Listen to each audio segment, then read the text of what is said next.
Bulchiinsa magaalaa Burraayyuutti Giddugala Aadaa Malkaa Ateetee naannoo Lagga Farsaa lafa hektaara 5 irratti ijaaramuuf bara 2007tti dhagaan bu'uuraa kaa'amee ture. Bu'uuruma kanaan dhaabbanni ijaarsa piroojeektichaa bara 2009tti birrii miiliyoona 90 injifatee kaffaltii duraa birrii miiliyoona 18 harkaan gaate Havriim Construction rakkoo diizaayinii piroojeektichaa wal qabatee hanga ammaatti hojiin eegaleen jira. Itti gaafatamaan waajjira aadaa fi turizimii bulchiinsa magaalaa Burraayyuu obbo Alamaayyoo Gammachuu harkifachuun ijaarsa piroojeektichaa madda komii hawaasaa ta'aa jiraachuu dubbatanii. Dursa qabeenya qonnaan bulaa irraa lafti suuqa fuudhame.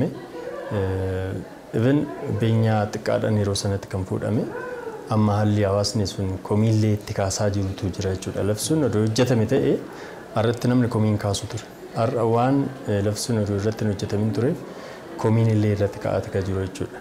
Itti aanaan kantiibaa magaalaa Burraayyuu obbo Haayiluu Daraarsaa hoggansa yeroo sana tureen piroojeektii diizaayinii isaa hin xumuraminitti sababa caalbaasiin bahee fi kaffaltiin raawwatame kan qoratamaa jiru ta'uu kaasanii ijaarsi piroojeektichaa yeroo dhiyoo keessatti akka eegalamus dubbataniiru. Yeroo san koreen piroojeektii jiru akkaataa itti hoogganaa turan akkaataa caalbaasiin kun itti bahee ofiis hin beekama jechuudha.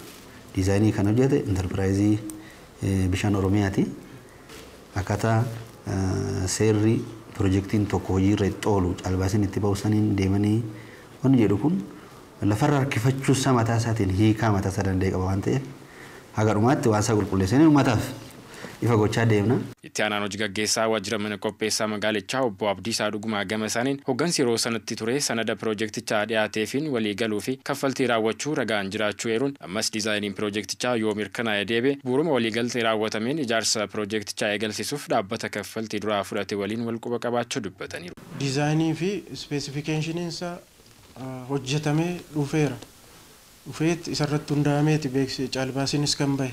Ammas torban darbee deemne biiroo konistiraakshiniis kan bishaanis deemne waliin haasofne irraa torban kanatti finnee isinitti kennina kan jedhu kan isaan kaasaa jiranii. Kanaaf ammas wanti hangina inni qaba jedhama sana itti guutamee kontiraakterichi eegaa jira. Hojichi itti kenname osoo jalqabee gaariidhaan. Daayireektorootiin mirkaneessa diizaayinii fi to'annoo gamoo obbo Alamuu Sassaba waliigalteen raawwatamee ture kan adeemsa seeraa hin hordofne ture jedhan. Caasaan keenya yeroo sana hin jiru. Caasaan keenya hin jiru waan ta'eef achuma magaalaa irratti raawwatee yeroo sana gaa adeemsa irratti dogoggorri waan ta'eef gaafa hojiitti seenamu garri itti socho'amu dhibeechaadha. Maaliif rakkoon isaa kan jalqabaa siluma isaayyuu dheeriidha. Kan xumuramee raawwatee jedhameti.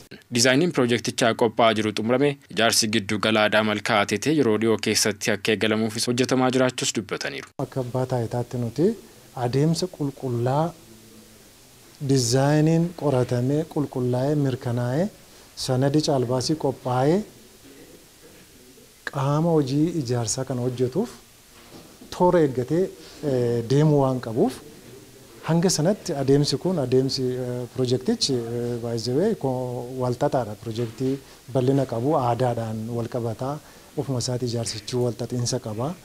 Kanaaf diizaayinii irratti illee gamaggamuu irratti illee ammanuma ulfaata jechuudha. Ulfinni isaa amma kana. Kanaaf uummanni keenya illee yeroo dhiyoo keessatti hojiitti akka seenu abdatee eeggachuu qaba.